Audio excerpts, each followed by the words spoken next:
Part 2. Quieting the generator exhaust. At this point in the installation, I was waiting for an upcoming meeting I had scheduled with an engineer from the power company.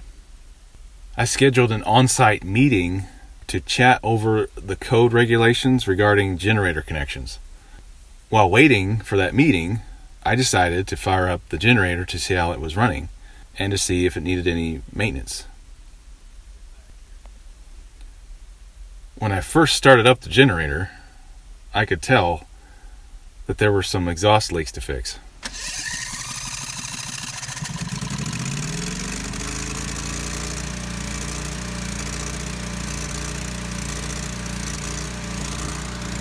I don't know if you can hear me over that, but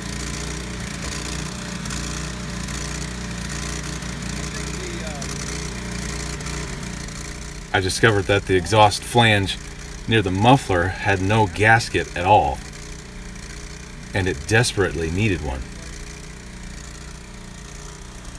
I could also feel exhaust gases leaking around the cylinder exhaust port on the cylinder nearest to my location. Here you see me disassembling the housing for the generator. I sped up the footage so that you wouldn't have to sit and watch me disassemble it in real time.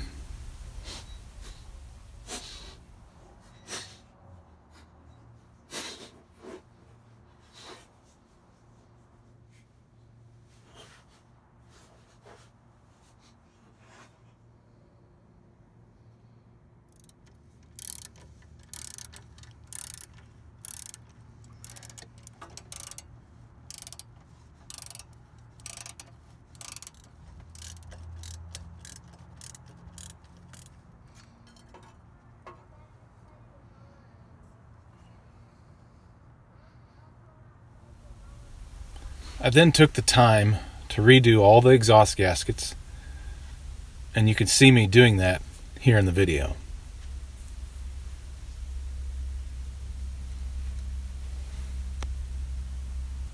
I cut out the perimeter with an X-Acto blade, but I used two different size Forstner bits for cutting the appropriate holes, as you will see next.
The next thing you see me do here is just a matter of preference.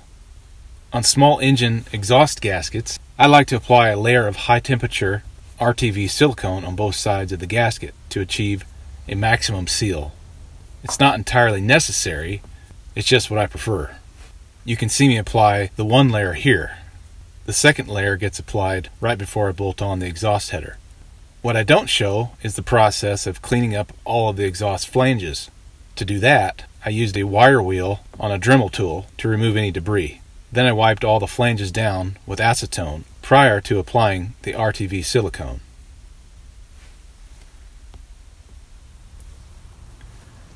Here I am reinstalling the exhaust header, and as I mount the bolts, I show that I applied thread lock to the threads.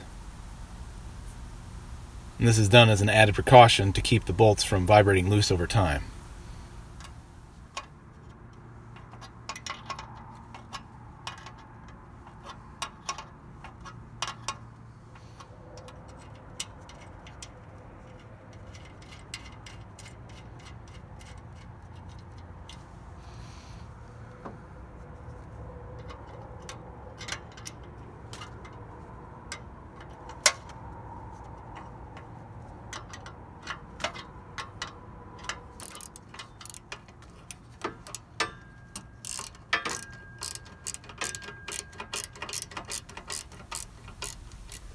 The heat from the exhaust might break down the thread lock sooner than normal, but it should still work to some extent.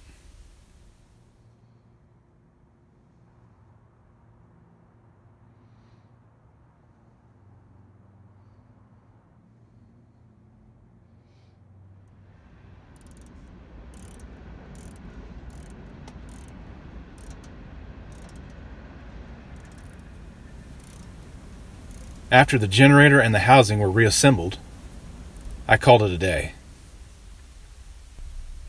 I decided to wait until the following morning to start it up, to check the success of my repair.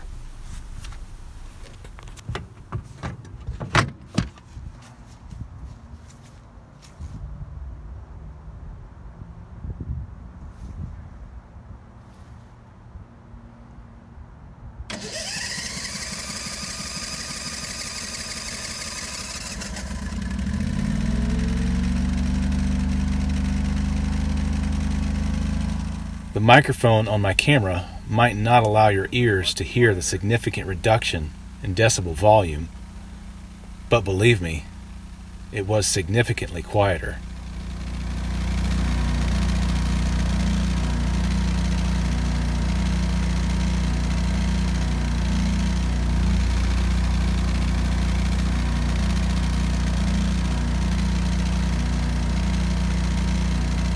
It was a successful repair, and I was glad to have completed it before moving on. Stay tuned for part 3 in this video series.